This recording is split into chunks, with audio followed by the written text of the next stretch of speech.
기도하고 말씀을 생각합시다. 하나님 아버지, 이 오후 시간 저희들이 또 하나님의 말씀 앞에 있사오니 하나님이 저희들을 사랑하셔서 저희들을 부르셔서 여기에 말씀 앞에 있사오니 하나님이 말씀하여 주시고 말씀케 하여 주시고 말씀을 듣고 깨닫게 하여 주시고 말씀이 우리에게 유익이 되게 하소서. 하나님의 말씀의 교훈 가운데서 살며 또 평강과 위로와 복을 얻게 하여 주옵시고 또 영원한 생명에 이르는 자들이 되게 하여 주옵소서. 예수님의 이름으로 기도하옵나이다. 아멘. 아멘. 자, 민수기 9장 말씀 좀 생각합시다. 민수기 9장은 두 가지 내용을 담고 있습니다. 하나는 애굽에서 나온 후 제2년 정월에 유월절을 지킨 것과 다른 하나는 광야를 지내는 동안 불기둥과 구름기둥의 인도를 받았다는 것입니다. 두 가지 내용입니다. 자, 1절부터 8절을 보면 우리가 다 읽지 않았지만은 그때 우리가 몇 절부터인가요? 6절부터 좀 더 보면 때에 사람의 시체로 인하여 부정케 되어 유월절을 지킬 수 없는 사람들이 있었는데 그들이 당일에 모세와 아론 앞에 이르러 그에게 이르되 우리가 사람의 시체로 인하여 부정케 되었거니와 우리를 금지하여 이스라엘 자손과 함께 정기에 여호와께 예물을 드리지 못하게 하심은 어찌미니이까? 모세가 그들에게 이르되 기다리라. 여호와께서 너희에게 대하여 어떻게 명하시는지 내가 들으리라. 우리 1절부터 5절을 앞에서 제가 읽어서 읽지 않았는데 애굽 땅에서 나온 다음에 제2년 정월 여호와께서는 시내 광야에서 모세에게 말씀하셨고 모세는 이스라엘 자손에게 명하여 유월절을 지키게 하였다는 내용입니다. 그들은 정월 14일 해질 때에, 유월절은 정월 14일 해질 때에 지키는 것이죠. 정월 1월 14일 1월 유대인들의 달력인 1월, 그것이 오늘 우리들의 달력으로는 3월 말이나 3월 중순부터 4월 중순까지쯤이든지 3월 4월에 좀 된다고 그렇게 말합니다. 1월은 3월 4월쯤. 그러니까 봄이죠. 그때 유대인들은 그 유월절 기간에 보리를 추수했습니다. 보리 추수의 기간입니다. 그래서 무교절이라고도 하죠. 무교절 때에 보리 추수하는 그 첫 열매를 하나님 앞에 드리는 그런 절기가 있었습니다. 그것을 보리 초실절이라고 하죠. 무교절 주간에 우리가 보리 초실절이라는 절기가 있습니다.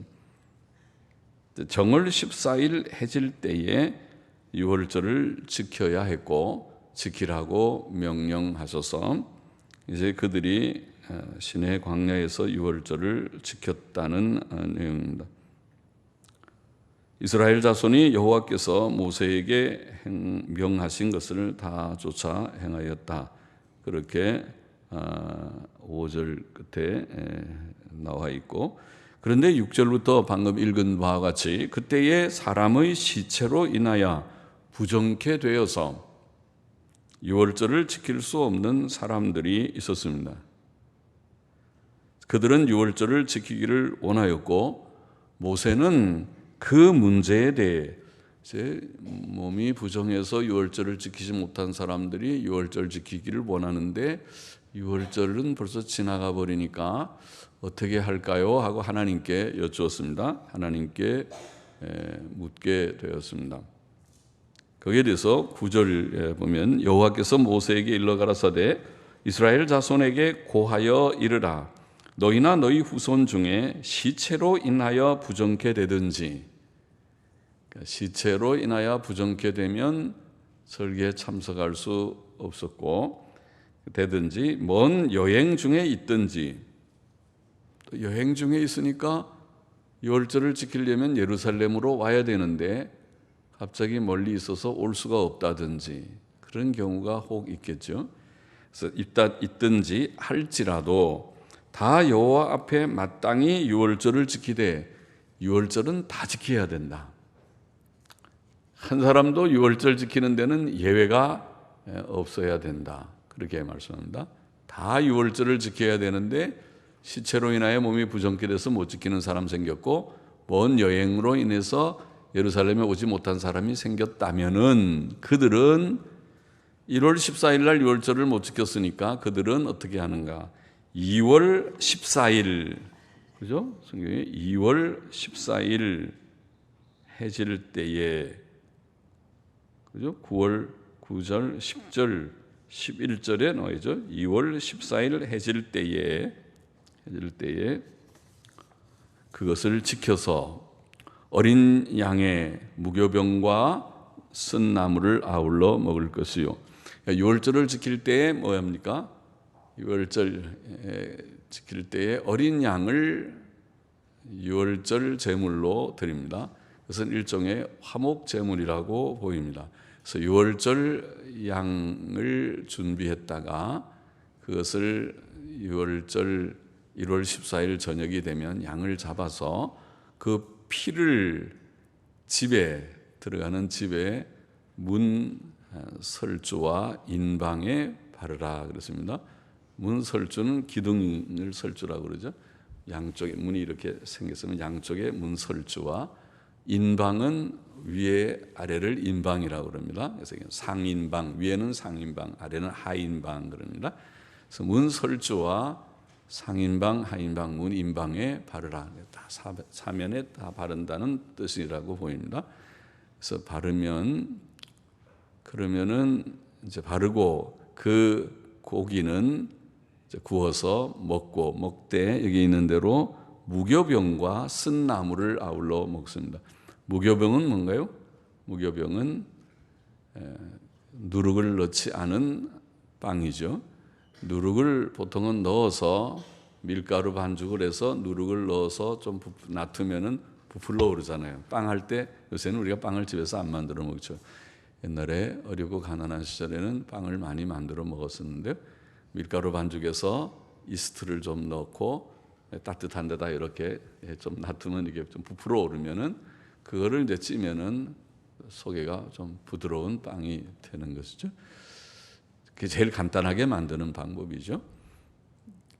물론 그 속에 아무것도 없으면 맛이 없죠. 그게 좀 더 잘하려면 거기다 설탕도 넣고 기름도 많이 넣고 기름 많이 넣고 설탕 많이 넣어서 만들면 많이 반죽을 잘 해서 하면은 그게 이제 카스테라처럼 맛있는 빵이 생기기도 합니다. 카스테라나 이런 빵들은 기름 엄청 넣죠. 이게 몸에 좋지 않을 정도로. 그런데 여튼 이제 무교병은 누룩을 넣지 않는 빵입니다. 그리고 쓴 나물을 같이 먹으라 그렇게 되어 있습니다. 자, 그것은 급하게 그들이 나왔기 때문에 애굽에서 이제 출애굽할 때에 바로 유월절 지키고 그 밤에 나오는 것이죠. 유월절을 지킬 때 유월절이 뭐였습니까? 각 집에 유월절 어린 양의 그 제물의 피를 전부 담아서 피를 어디다 뿌린다고 그랬어요? 바른다고 그랬어요? 문 설주와 인방에 다 바르면 그 밤에 하나님의 천사, 심판의 천사가 애굽 전역을 지나갈 텐데 피 바른 집, 이건 유대인의 집이구나. 유대인의 집하고 애굽 사람의 집이 막 섞여 있었던 모양이죠. 그러니까 유대인의 집, 동네가 아니라 유대인의 집만, 피 바른 집만 넘어갔습니다. 그것이 유월이라는 말입니다. 패스오버입니다. 패스오버. 유월절을 패스오버라고 그러죠. 영어로. 패스오버는 알죠? 건너간다는 오버라고 그러죠. 패스오버. 지나갔다, 넘어갔다는 말입니다. 유월이라는 한자 말도 그런 뜻을 읽었습니다. 그래서 피를 보고 넘어가고 피가 없는 집은 애굽 사람들의 집이죠. 그들은 유월절이고 뭐고 모르니까 그런 집은 천사가 들어가서 장자를 다 죽였습니다. 첫 아들을 죽이고 짐승의 첫 새끼도 죽였습니다. 애굽 왕 바로의 첫 아들 장자도 죽였습니다. 또 모든 여종의 그런 장자도 죽었습니다. 모든 장자, 또 짐승의 첫 새끼를 다 죽였습니다. 무서운 재앙이죠. 왜 그렇게 재앙했습니까? 바로가 유다 이스라엘 백성을 놓아주지 않으니까 내 백성을 놓아주라. 내 백성이 나가서 광야에서 하나님께 예배를 드리고 하나님을 섬기게 하라. 그렇게 하지만 그 말을 듣지 않으니까 재앙을 내렸죠. 1개, 2개, 3개, 10개의 재앙을 내리는 마지막 10번째 재앙이 장자를 죽이는 재앙이죠. 그러니까 그 전에 바로가 보냈으면 그런 재앙이 없었겠죠. 그러나 바로가 고집을 부리고 안 보낸다. 끝까지 버티다가 그런 이제 재앙을 당한 것이죠. 자, 그것이 유월절입니다. 유월절의 기원입니다. 그래서 이 유월절을 계속 지키는 것은 무슨 의미가 있습니까? 그러니까 거기에 쓴 나물은 그들이 애굽에서의 고난을 상징하고 또 무교병은 아마 급하게 나오는 그런 것을 아마 상징했겠죠. 그런데 그것은 이스라엘 백성들에게는 잊지 못하는 것이죠. 이스라엘 백성이 애굽에서 노예 생활과 같은 생활을 하다가 하나님의 크신 긍휼과 능력으로 구원을 받은 사건이 유월절 사건이니까 마치 우리가 광복 해방절 8.15 해방을 이제 다 그 감격은 뭐 우리가 느끼지 못하지만 젊은 세대들 우리들 저도 느끼지 못하지만은 그러나 전 세대 나이 드신 분은 그 감격을 느끼죠. 일제 시대의 고통을 당해본 사람들은 느끼겠죠. 그와 비슷한 것이라고 생각합니다. 해방의 기쁨이죠. 그것은 물론 그것은 영적인 그런 의미가 있는 것이죠. 우리가 죄로 인하여 바로는 사탄의 표상이죠. 그리고 노예 생활은 죄 가운데 마귀의 권세 아래서 죄만 짓고 슬픔과 모든 불행과 또 고통 가운데서 사는 우리들의 구원받기 전의 상태를 상징하는 것이죠. 그래서 그 죄인들, 영원한 지옥의 형벌을 받을 운명에 있었던 죄인들, 마귀에게 종로로 타고 죄에게 종로로 타고 불행했던 죄인들, 그 죄인들을 하나님께서 구원해 주신 것을 상징합니다. 예수 그리스도의 피로, 어린 양 대신 예수 그리스도의 피로 구원해 주셔서 우리가 이제는 하나님의 자녀가 되고 더 이상 죄의 종로로 타지 않고 마귀에게 종로로 타지 않고 죽음의 두려움 가운데서 굴복하며 살지 않고 이제는 하나님의 백성답게 살게 된 구원받은 우리들을 상징하는 그런 뜻이 있죠. 그래서 여기에 하나님께서는 시체로 인해 부정케 되든지 먼 여행 중에 있는 자들도 유월절을 반드시 지키라. 1월 14일 날 못 지켰으면 2월 14일 날 그다 한 달 후에 지키라. 그래서 특이하죠. 보통 절기는 딱 날짜가 정해져 있는데 6월절만큼은 2번 못 지킨 사람들을 위해서 한 달 후에 또 지킬 수 있게 하나님이 주시는 그런 특별한 절기죠. 2월 14일. 그러나 반드시 지켜야 되기 때문에 그렇게 했습니다. 자, 그것은 그렇게 지키지 못하면 그 백성 중에서 끊어지리라. 그렇게 말씀합니다. 끊어지리라. 다 읽어봤던가요?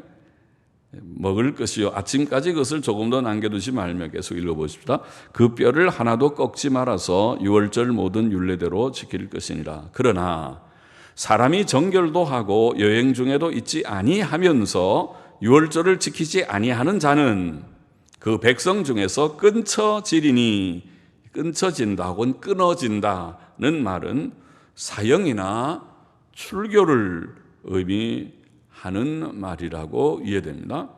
죽인다, 사형에 해당한다. 굉장히 무서운 거죠. 반드시 지키라. 이거 안 지키면 끊어지리라. 사형이나 제명출교. 유대인 사회에서 제명출교되는 것도 굉장한 일이 아닐 수 없습니다. 이방인으로 살아야 됩니다. 유대인 사회에서 인정하지 않고 나가라. 사회 밖으로 나가라. 또 타국인도 유월절 지키기를 원하면 지키도록 허용했습니다. 계속 읽어보면 그렇죠. 이런 사람은 그 정기에 여호와께 예물을 드리지 아니하였은즉 그 죄를 당할지며 만일 타국인이 너희 중에 우거하여 여호와 앞에 유월절을 지키고자 하면 유월절 율례대로 그 규례를 따라서 행할지니 우거한 자에게나 본토인에게나 그 율례는 동일할 것이니라. 이렇게 명하신 내용입니다. 이스라엘 백성이 성막을 세운 것은 애굽에서 나온 후 제2년 1월 1일이었고 출애굽기 40장 17절에 나와 있죠. 시내 광야에서 인구 조사를 시작한 것은 제2년 2월 1일이었습니다. 민수기 1장 1절에 기록되어 있습니다. 이스라엘 백성이 광야에서 처음으로 유월절을 지킨 것은 인구 조사를 시작하기 전이었으나 2월 1일에 인구 조사를 했으면 1월 지금 14일이 유월절이니까 그 전이었으나 특별한 사정상 유월절에 참석지 못한 자들을 위한 추가적 유월절은 그 후인 2월 14일이었던 것입니다. 연중 3대 절기 중 특히 유월절은 이처럼 반드시 지켜야 한다고 추가적인 절기까지 주께서 명하셨습니다. 앞에서 잠깐 말씀드렸지만 유월절은 이스라엘 백성이 애굽에서 노예 생활로부터 해방된 것을 기념하는 절기였습니다. 유월절은 구주 예수 그리스도의 대속 사역을 예표하였습니다. 예수께서는 유월절 어린 양으로 돌아가셨습니다. 고린도전서 5장 7절에 보면 우리의 유월절 양 곧 그리스도께서 희생이 되셨느니라 그렇게 말했습니다. 예수님을 유월절 양이라고 불렀습니다. 그러면 아까 유월절 제도는 상징적인 뜻이 있었다. 그것은 장차 우리들이 예수 그리스도의 십자가 대속 사역으로 구원을 받아서 마귀의 권세로부터 죄의 권세로부터 죄의 결과인 사망의 권세로부터 사망의 공포, 두려움으로부터 우리가 구원받는 천국 백성 되는 그런 귀한 깊은 뜻이 있었다. 그렇게 말합니다. 그러면 구약시대의 유월절은 신약시대의 무엇과 같은가? 신약시대에는 우리가 구약의 10가지의 절기들을 더 이상 지키지 않는 시대지만은 하나님께서 우리에게 명하신, 주께서 우리에게 명하신 두 가지의 의식이 있는데 하나는 세례식이고 하나는 성찬식이죠. 그런데 우리 성찬식을 주님이 제정하신 때가 바로 유월절 식탁에서였죠. 유월절 저녁 식사 자리에서 주님은 성찬식, 오늘 우리가 지키는 성찬식이라는 것을 제정하셨습니다. 유월절 그 시대에는 유월절 양을 잡지 않고 이제 포도즙과 포도즙 잔과 그다음에 빵을 나누는 그런 의식에서 주님이 이 떡은 너희를 위하여 찢는 내 몸이다. 또 이 포도즙 잔은 너희를 위하여 흘리는 새 언약의 피, 곧 내 피, 새 언약의 피다. 그리고 이것을 기억하면서 이것을 행하라. 그렇게 말했습니다. 행하라 명령을 했습니다. 성찬식을 제정하신 것입니다. 유월절과 성찬식은 의미가 같다고 말할 수 있습니다. 성찬식은 주 예수 그리스도의 대속 사역을 기념하는 의식입니다. 주께서는 우리에게 그를 기억하며 성찬식을 행하라고 명하셨습니다. 고린도전서 11장 23절 이하 다시 말씀을 보면은 내가 너희에게 전한 것은 주께 받은 것이니 성찬식에 대해서 말하면서 곧 주 예수께서 잡히시던 밤에 떡을 가지사 축사하시고 떼어 가라사대 이것은 너희를 위하는 내 몸이니 이것을 행하여 나를 기념하라. 나를 기억하면서 이것을 행하라. 명령어는 행하라에 있습니다. 행하라. 나를 기억하면서 기념하면서 이것을 행하라. 이것이 뭔가요? 성찬식을. 또 식후에 또한 이와 같이 잔을 가지시고 가라사대 이 잔은 내 피로 세운 새 언약이니 이것을 행하여 마실 때마다 나를 기념하라. 똑같이 나를 기억하면서 이것을 행하라. 이것을 행하고 마시라. 맞죠? 이것을 행하라. 너희가 이 떡을 먹으며 이 잔을 마실 때마다 주의 죽으심을 오실 때까지 전하는 것이니라.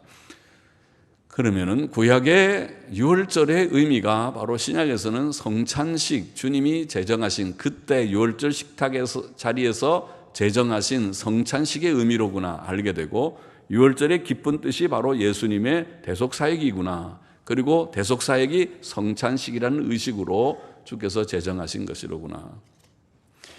우리가 많은 의식들이 구약의 10가지 절기와 또 5가지 제사와 모든 의식들이 신약에서는 더 이상 지켜지지 않지만은, 그것은 예수 그리스도의 대속사역을 예표한 것이기 때문에, 예수께서 오셔서 십자가의 죽으심으로 실체가 되신 예수님이 그것을 다 완성했기 때문에 그림자와 같은 구약의 의식법들, 제사제도, 절기제도, 이런 모든 것들이 더 이상 그것은 지킬 의미가 없기 때문에 주께서 패하셨지만은, 어디에서 히브리서에 밝히 증거하는 대로 패하셨지만은 단지 2가지를 복음서에 주께서 명하심으로 남겨두셨습니다.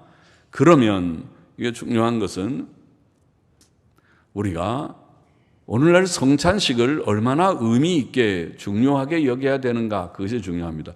구약의 유월절을 지키라, 반드시 지키라.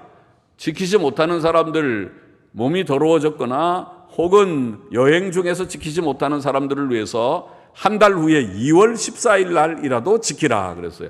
이것을 지키지 않으면, 1월 14일, 2월 14일 지키지 않으면 내 백성 중에서 끊어지리라. 무서운 말씀이죠.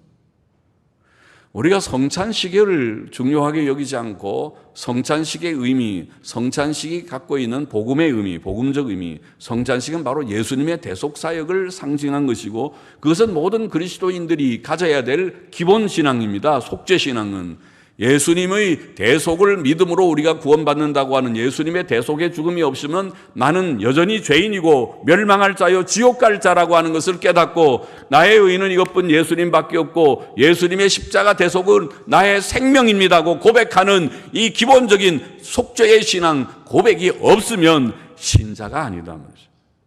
교인도 아니다. 그는 교회 밖으로 제명 출교를 받아야 할 자와 같으다. 만일 우리가 분명히 안다면, 당신 예수님 믿습니까?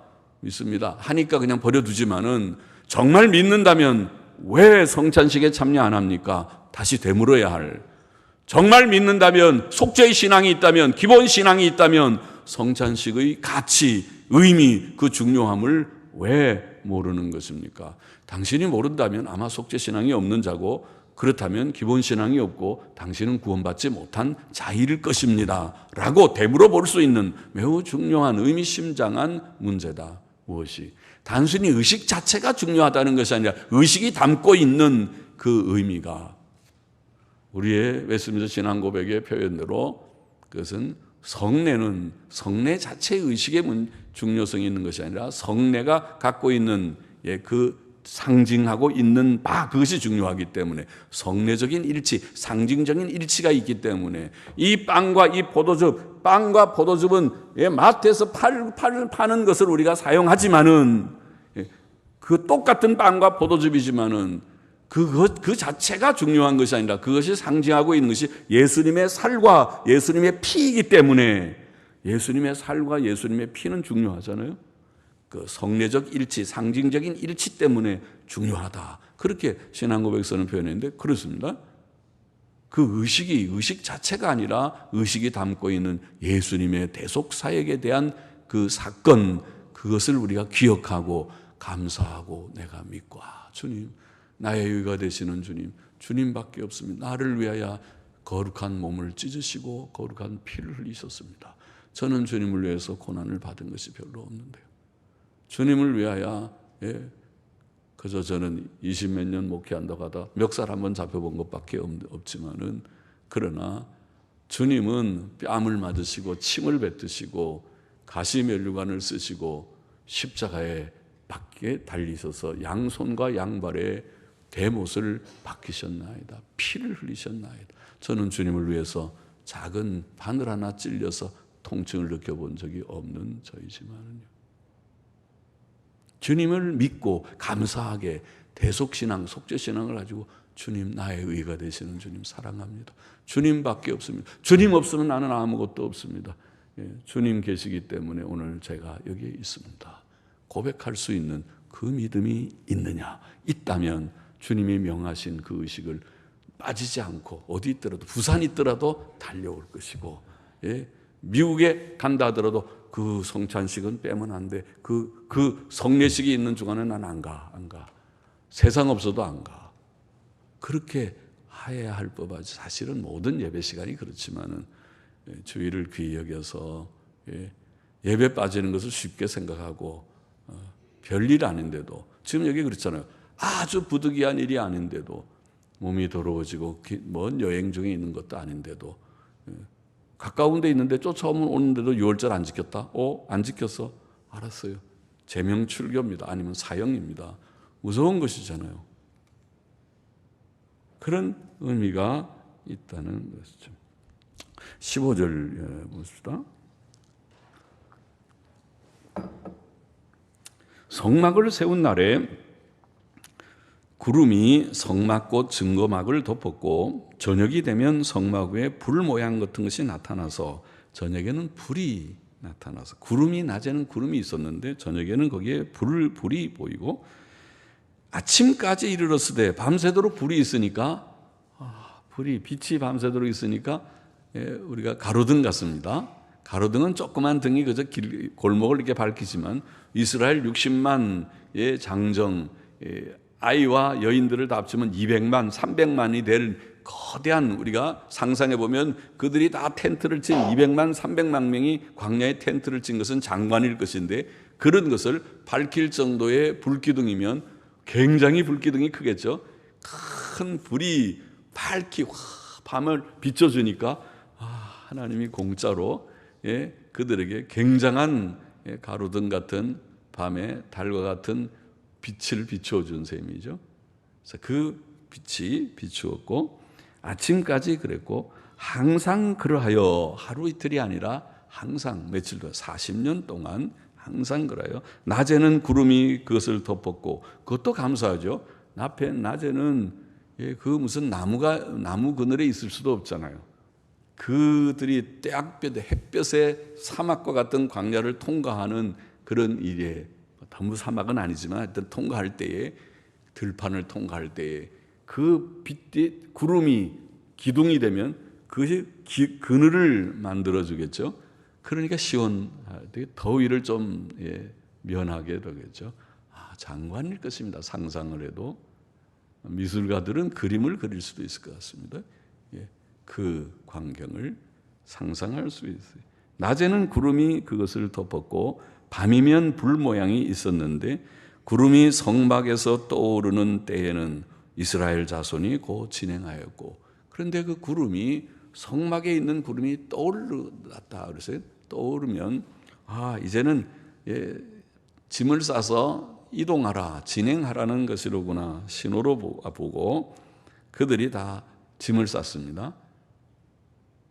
그러니까 짐을 싸고 진행을 하였고, 구름이 머무는 곳에 이스라엘 자손이 진을 쳤으니, 이스라엘 자손이 여호와의 명을 좇아 진행하였고, 그러면 그 구름이 떠오르고 머물고 하는 것이 여호와의 명이라는 패라는 히브리어는 입이라는 말입니다. 입을 패 그럽니다. 영을 패, 입. 그런데 여호와의 패, 여호와의 입이라는 말은 여호와의 명령이라는 뜻이죠. 하나님이 입으로 말씀하시는 거죠. 지금 출발, 또 이제는 정지, 여기서 머물러, 오늘 여기서 야영입니다. 정지. 모세가 큰 메가폰 가지고 출발입니다. 자, 들립니까? 저 뒤에 출발입니다. 그렇게 안 해도 이스라엘 백성이 다 보는 데서 구름이 뜨면 출발입니다. 하나님의 입, 하나님의 명령입니다. 출발. 또 머물렀습니다. 하나님이 이제는 정지, 그만, 여기서 오늘 야영입니다. 여기서 쉽니다. 이렇게 하는 거예요. 하나님의 명, 이것이 7번 나옵니다. 이게 여호와의 명, 7번 여호와의 입, 여호와의 명을 좇아 진행하였고, 여호와의 명을 좇아 진을 쳤으며, 구름이 성막 위에 머무는 동안에는 그들이 유진하였고 머물렀다는 것입니다. 성막 위에 구름이 있으면 그날은 계속 머무르는 것입니다. 구름이 장막 위에 머무는 날이 오랠 때에는 이스라엘 자손이 여호와의 명을 지켜, 여기에 명이라는 말은 또 다른 말을 써서 미슈메렛, 샤마르라고 하는 미슈메렛, 샤마르는 명령한다는 단어인데 미슈메렛 명령 두 번을 써서 여호와의 명, 우리는 똑같은 명이라고 번역했는데 여호와의 명을 지켜 진행치 아니하였으며, 혹시 구름이 장막 위에 머무는 날이 적을 때에도 그들이 다만 여호와의 명을 조차 유진하고 여호와의 명을 조차 진행하였으며, 혹시 구름이 저녁부터 아침까지 있다가 아침에 구름이 떠오를 때에는, 구름이 저녁이 돼서 머물러서 이제 텐트를 쳤는데 아침이 되니까 구름이 떠오릅니다. 그러니까 그럼 빨리 또 텐트를 걷어야 됩니다. 하룻밤밖에 못 잤습니다. 텐트 걷어서 또 이제 구름이 가는 대로 갔다는 것입니다. 아침에 그 구름이 떠오를 때에는 그들이 진행하였고, 구름이 밤낮 있다가 낮에와 밤에 있다가 떠오르면 곧 진행하였으며, 낮에와 밤에 하루만 있다가 해도 떠오르고, 그 다음에 이틀이든지 어떤 때는 한 달이든지 1년이든지, 하나님께서 하나님의 뜻 가운데 어떤 때는 구름이 하루만 있다가 하기도 하고 밤에만 있다가 아침에 떠오르기도 하고, 어떤 때는 이틀, 어떤 때는 한 달을 머물러 있습니다. 그러면 한 달 동안 계속 거기에서 지나야 했고, 어떤 때는 1년을 머무른 때도 있었다. 그러니까 40년 광야 생활이라는 것이 하나님이 인도하는 대로 어떤 때는 하루, 어떤 때는 이틀, 어떤 때는 한 달, 어떤 때는 1년이라도 하나님이 다 알아가지고 이곳은 조금 지나기 괜찮은 곳이다 하는 것은 좀 아마 길게 머물게 하셨는지, 하나님께서 그들의 형편과 처지를 따라서 인도하셨습니다. 그래서 1년이든지 구름이 성막 위에 머물러 있을 동안에는 이스라엘 자손이 유진하고 진행치 아니하다가 떠오르면 진행하였으니, 곧 그들이 여호와의 명을 조차 진을 치며 여호와의 명을 조차 진행하고, 또 모세로 전하신 여호와의 명을 따라 여호와의 직임이라고 하는 말도, 직임이라는 말도 앞에는 명이라고 번역을 한 그 말입니다. 아까 명이라는 말이 두 번 나온다는데, 여호와의 명 앞에 미슈메렛이라는 말을 했다고 그랬는데, 여기도 직임도 미슈메렛을 우리가 직임이라고 번역했습니다. 그래서 여호와의 명령을 지켰더라. 여호와의 명패라는 말 7번, 미슈메렛이라는 말이 2번, 그래서 9번 우리가 여호와의 명, 직임도 명, 여호와의 명, 그렇게 말을 했습니다. 불기둥과 구름기둥은 하나님의 임재의 표시이었습니다. 민수기 14장 14절에 보면은 주 여호와께서 이스라엘 이 백성 중에 계심을 그들도 들었으니 곧 주 여호와께서 대면하여 보이시며 주의 구름이 그들 위에 섰으며, 주께서 낮에는 구름기둥 가운데서 밤에는 불기둥 가운데서 그들 앞에서 행하시는 것이니이다. 임재의 표시입니다. 하나님이 이스라엘 백성과 함께 하신다는 것을 무엇으로? 구름으로, 구름기둥과 밤에는 불기둥으로 보여주셨어요. 그러니까 하나님이 이스라엘 백성을 내버리지 않으시고 광야 40년 동안 외롭게 버려두지 않으시고 방황하게 버려두지 않으시고 하나님이 함께 하신다는 것을 역력하게 보여주신 하나의 표시가 구름기둥, 불기둥이었어요. 하나님의 임재의 표시였습니다. 또 불기둥과 구름기둥은 하나님께서 그들을 보호하신다는 표시이기도 했습니다. 사실 이 구름기둥은 성막을 짓기 전부터 이스라엘 회중과 함께 했습니다. 그들이 애굽에서 나와 홍해에 도달하고 뒤에 애굽 군대가 쫓아오고 있었을 때에 하나님의 구름기둥은 그들을 보호했습니다. 출애굽기 14장 19절 20절에 기록되어 있죠. 거기 잠깐 보면 이스라엘 진 앞에 행하던 하나님의 사자가 옮겨 그 뒤로 행하며, 구름 기둥도 앞에서 그 뒤로 옮겨 애굽 진과 이스라엘 진 사이에 이르러 서니, 저편은 구름과 흑암이 있고 이 편은 밤이 광명함으로 밤새도록 저편이 이 편에 가까이 못하였더라. 애굽 군대가, 애굽의 그 병거가 이스라엘에게 따라와서 이스라엘을 죽이지 못하도록 하나님께서 구름 기둥을 뒤로 해서 딱 막았어. 애굽 군대와 이스라엘 사이를 나왔어요. 그래서 저들이 캄캄한 흑암의 구름 속에서 어떻게 가지를 못하고 이거 큰일 났다. 어디가 앞인지 이게 물로 들어가는 건지 아니면 길인지 모르겠다고 그들이 더 접근하지 못하게 하나님께서 막아주셔서 보호한 거죠. 이스라엘 백성을 보호하는 하나의 표이었습니다. 또 앞에서도 말씀드린 대로 낮에는 그들에게 뜨거운 햇볕을 가리는 그런 구름이었고 민수기 10장 34절에 보면은 또 밤에는 흑암의 불편을 감하여 주는 것이었고 특히 불기둥과 구름기둥은 광야에서 하나님의 인도하심을 나타내었습니다. 그들이 어디로 갈 바를 알지 못할 때 마치 오늘 우리와 같이 오늘 인생의 삶은 광야의 생활과 같이 어떻게 가야 될지 알지 못할 때 특별히 아빠들이 그렇죠.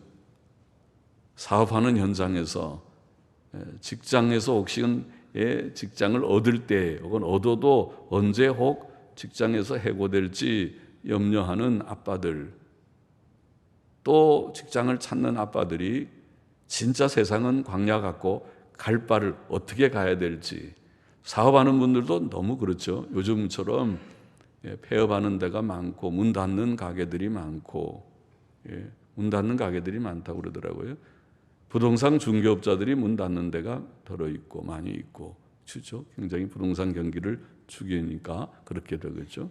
또 중소기업들이 이거 경영을 하기가 어렵다. 너무 어렵다. 이거 4대 보험 들고 기본급에 다 보장하고 이렇게 해갖고는 우리가 남는 것이 없고 차라리 내가 그만하고 차라리 아르바이트로 뛰어서 100만 원 버는 게 낫겠다. 이렇게 갖고는 100만 원이라 적자만 보겠다. 그래서 문 닫는 사람들도 좀 생기겠죠. 어려운 때에 갈 바를 알지 못할 때 하나님께서 우리를 인도하신 하나님의 인도함을 따라서 가겠습니다. 어디든지 가겠습니다. 이제 불기둥 구름기둥이듯이 광야 생활이 그러하였습니다. 출애굽기 13장 21절에 보면 여호와께서 그들 앞에 행하사 낮에는 구름기둥으로 그들의 길을 인도하시고 밤에는 불기둥으로 그들을 비추사 주야로 진행하게 하시니. 그러니까 낮에만 그들이 진행한 것 같지 않고 밤에도 진행했습니다. 밤에도 전부 다 짐을 싸서 밤에도 야행하듯이 야간 행군을 하듯이 밤에 전부 짐을 다 꾸려서 움직일 때 불기둥이 그들을 밝게 비춰주니까 밤에도 우리가 불기둥 같은 게 저기 달 같은 게 밤에 밝지 않습니까? 밝은 달이 있으면은 밤이 은은하게 그래도 웬만한 길이 다 보입니다. 그렇게 다 인도하듯이 인도하셨다. 그러니까 불기둥과 구름기둥은 하나님의 임재, 하나님의 보호 그리고 하나님의 인도하심을 보여주는 그런 표이었다는 것을 성경이 증거하고 있고 우리가 또 깨달을 수 있습니다. 신명기 1장 33절에 보면 그는 너희 앞서 행하시며 장막 칠 곳을 찾으시고 하나님을 표현하기를 장막 칠 곳을 찾으시고 밤에는 불로 낮에는 구름으로 너희의 행할 길을 지시하신 자니라. 일로 가라. 길을 인도하시고 여기에다가 장막을 쳐라. 여기에 좀 머물러라. 지시하시는 하나님의 명, 하나님의 폐입, 하나님의 미시메렛, 하나님의 명령, 하나님의 지시를 따라서 행하는 것이 불기둥, 구름기둥의 사건이었습니다.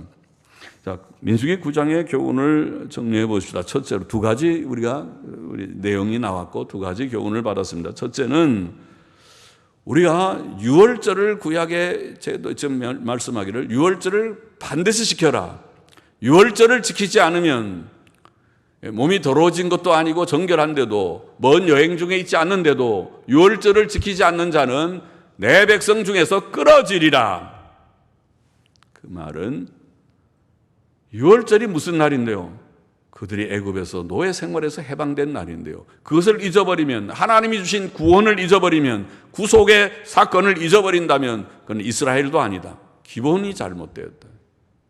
마찬가지로 오늘 우리 예수 믿는, 예수님 믿고 구원받은 우리들이 예수님의 대속사역을 그들이 정말 감격하게 믿고 고백하고 거기에 응답하여 찬송하고 속죄의 찬송을 부르고, 내 생을 주를 위해서 살겠습니다, 나 같은 죄인을 위하여 피 흘려 죽으셨으니 하나님의 아들께서, 귀하신 주께서, 영광의 주께서 이 벌레와 같은 나를 위하여 피 흘려 죽으셨으니 나는 이 한 목숨을, 한 몸을, 이 젊음과 생을 주를 위하여 드리겠습니다. 이 기본 신앙이 없다면 그는 믿는 자가 아닐 것이다. 구원받은 자도 아닐 것이다. 그렇죠? 그 믿음이 없으니까 성찬식을 우습게 여기고, 성찬식이요? 다음 주 성찬식이요? 나 바쁜데요. 어디 내가 약속이 있는데요. 다음 주 빠지는데요. 주일 빼먹기를 아주 쉽게 생각하고 성찬식을 갖다 우습게 생각하고 그렇게 할 것이다. 정말 그 속에 속죄신앙이 있고 예수 그리스도의 피의 구속에 대한 감사와 감격이 조금이라도 있는 자라면 그렇게 하지 않을 것이다. 예배 시간에 졸지도 않을 것이다. 예배 시간에 빠지지도 않을 것이다. 저는 하나님께 예배를 드리는데, 예배를 드린다는 것이, 예배가 얼마나 귀한 줄을 알고 예배를 드리자. 얘들아, 우리가 24시간이 다 4시간인데 하나님 앞에 그 일주일에 하루, 그것도 오전에 1시간, 오후에 1시간, 그 예배 1시간 중에 설교 30분 이것도 빼먹느냐, 이것도 빼먹느냐. 너는 믿는 자도 아니다. 믿는 자도 아니다. 믿는 자가 아니면, 예수 안 믿으면 너는 죄인이고, 죄인이면 지옥 가는 거다. 그 말 아니에요? 그 지옥 간다고 해서 너무 말이 좀 세지 않습니까? 너 지옥 간다, 그 말 함부로 합니까? 그래, 함부로 하는 건가요? 그럼 지옥 갈 자를 지옥 간다고 그러지. 넌 당신이 천국 갈지도 모릅니다. 그래야 위로가 되고, 그래야 평안한, 그 헛된 평안이다. 헛된 평안. 그렇게 100번 1000번 축복하고 천국을 노래해더라도 지옥 간다, 그런 사람은. 그렇잖아요. 그러니까 하나님 바로 경외하고 예수 잘 믿거라. 믿거라. 예수님 바로 믿어야 되지. 믿음 없이 살면 땅의 것들이 뭐에 믿음 없어? 아유, 저기 시험 준비하느라고. 왜 믿음 없어? 너무 바빠가지고 돈 버느라고. 그러면 잘 해보시오. 돈 잘 벌어서 영생 복락을 누려보시오. 시험 잘해서 서울대학 들어가고, 전부 다 취직 잘해서 제일 인류 기업 들어가고 잘해서 잘 살아보세요. 그것이 행복이 된다. 그렇게 하셔요. 행복이 되지 않는데, 그것이 아무것도 헛된 것을, 헛된 것, 성경이 가르치는데 그 헛되다는 것을 조만간 깨닫게 될 테인데, 부모도 깨달음이 없고 자식들도 깨달음이 없고 다 깨달음이 없어서 지식이 없는 자는 망한다고 하더니 정말 그렇게 됐다. 깨달음이 있으면 안타까워서, 너 왜 그러냐? 너 그거 다 헛된 일인데, 너 지금 정신없는 짓을 하고 있다. 너 예배를 중요하게 여기지 않고, 하나님께 예배 드리는 일을, 주의를 지키는 일을 중요하게 여기지 않고, 하나님의 말씀을 중요하게 여기지 않으면 도대체 뭐가 가치가 있느냐? 너는 돈이 가치냐? 그럼 너는 하나님 안 섬기고 돈 섬기는 사람이로구나. 너는 뭐가 도대체 가치가 있어서 이 일을 중요하게 여기지 않느냐? 이렇게 안타까운 마음이 좀 있어야 그게 제대로 된 믿는 부모고 정말 자녀를 사랑하는 그런 부모고 할 것이 아니겠습니까? 그렇죠? 매일 목사가 야단만 친다고, 아이고 그 교회 가면 야단만 맞는 것 같아갖고 못 가겠다, 그렇게 생각하지 말고, 그러면 야단 안 치고 축복만 할까요? 축복 참 쉽죠. 아이고 여러분 아주 오셨습니까? 안녕하십니까? 축복합니다. 축원합니다. 아이고 여러분 자녀는 안 나와도 그래도 축복합니다. 오늘 아이고 저기 어디 놀러 갔습니까? 거기 가서도 축복을 받기를 바랍니다. 아이고, 어디 직장 갔습니까? 그것도 가서 잘 되고 복 받기를 바랍니다. 그래야 좋은 목사고 마음이 시원하고, 아 우리 목사님은 저렇게 사랑이 많아서 복을 많이 하는데, 그럽니까? 그 복은 100번 1000번 해봐도 오지 않는 복입니다. 그게 복이 되겠습니까? 뻔히 하나님 앞에 벌 받을 것이 눈앞에 보이는데 그거를 목사가 축복합니다 그래서 복을 받을 것 같으면은 여기서 그냥 아예 축복합니다고 처음부터 그냥 축복으로 시작해서 축복으로 끝나지. 그러면 복 많이 받겠다. 그런 엉터리 같은 복이 어디 있습니까? 하나님을 갖고 놀리는 것입니다. 하나님이 목사의 말에 왔다 갔다 합니까? 하나님이 축복합니다. 목사가 그런다고 하나님이 그래 할 수 없지. 목사가 축복했으니까 축복을 해야겠다. 복을 줘야겠다. 그런 하나님이십니까? 그런 하나님 아닙니다. 하나님이 오히려 그 목사 보고 화내시고 너는 진짜 거짓 종이로구나. 너 같은 것은 빨리 죽어야 된다. 그리고 어느 날 하나님께서는 쳐서 아예 데려가 버리실 것입니다. 그러니 그건 거짓 목사잖아요. 진짜 복을 받는 것을 가르쳐야지. 진짜 복을 받는 것은 말씀대로 사셔야 됩니다. 하나님을 귀히 여겨야 하나님이 여러분을 귀히 여기십니다. 여러분들이 하나님 중심으로 가셔야 여러분들이 복된 삶이 됩니다. 그렇게 말해야 그게 참 말이 아닌가요? 성경적인 말이죠. 유월절을 반드시 지키라는 말은 오늘 우리가 속죄신앙을 갖고 그 감격을 갖고 성찬식을 주께서 명하실 때 그 일을 아주 부득이한 일이 없으면 꼭 참석해서 감사하고 주께 영광을 돌리게 그렇게 해야 신자답다. 그것이 참 구원받은 자답다는 것이고, 또 불기둥 구름기둥은 하나님의 임재와 하나님의 보호와 하나님의 인도를 상징하는 이것은 오늘 하나님께서 우리를 어떻게 인도하시는지 우리 속에 하나님의 임재의 표가 있습니다. 그것이 성령님이십니다. 성령님이 우리 가운데 계시고 우리에게 주신 이 신구약 성경 말씀은 우리의 길에 빛이 되고 또 등불이 되는 말씀입니다. 이것이 그래서 오늘 우리가 바른 길을 갈 수 있는 것은 다른 방법이 아닙니다. 성경과 성령님을 쫓아서 가는 것입니다. 이거 덮어놓고 성경 강해 같은 거 그런 거 너무 답답하고 그런 거 하지 말아라. 오늘 직통으로 하나님께 뭘 받아서 간다는 사람들은 전부 이단에 가까운 사람들입니다. 하나님을 모욕하는 사람입니다. 그러면 하나님 뭐라고 성경 주셨습니까?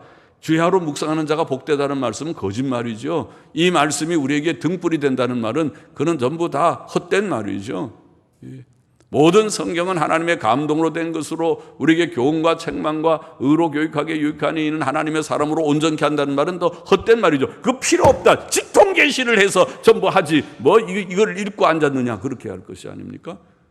개혁신학은 잘못된 신비주의를 경계했습니다. 개혁신학은 우리의 신앙 고백의 표현대로 성경 말씀 안에서 말씀과 더불어 역사하시는 성령의 역사. 이것은 굉장히 중요한 표현입니다. 성령의 역사를 우리가 믿지만은 말씀을 넘어서서 말씀 저버리고 하는 것이 아니라 말씀 속에서 말씀과 더불어 역사하시는 성령의 역사하심을. 오늘 성령님이 우리 가운데 계셔서 인도하십니다.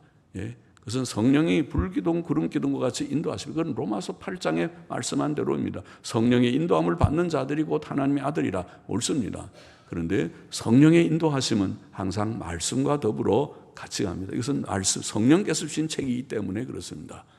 그래서 말씀과 성령의 인도하심을 따라가는 것이 불기둥, 구름기둥의 인도함을 받는 것인 줄 믿습니다. 그렇게 가시기를 바랍니다. 개인도 교회도 그렇게 되어져야 하겠습니다. 기도하십시다. 하나님 아버지, 오늘날도 우리가 속죄신앙 가지고 유월절에 참석지 않으면은 끊어버림을 당하듯이 주님 오늘도 하나님의 교회에 주께서 명하신 성찬식을 귀히 여기고 그 속죄신앙을 가지고 주님을 정말 사모하며 주의 은혜에 응답하며 참여하게 하여 주시고 오늘도 불기둥 구름기둥으로 역사하듯이 말씀과 성령의 역사로 우리 개인과 교회를 인도하시는 하나님의 인도하심을 늘 느끼며 또 사모하며 또 받으며 살아가는 저희 모두가 되게만 하여 주옵소서. 예수님의 이름으로 기도하옵나이다. 아멘.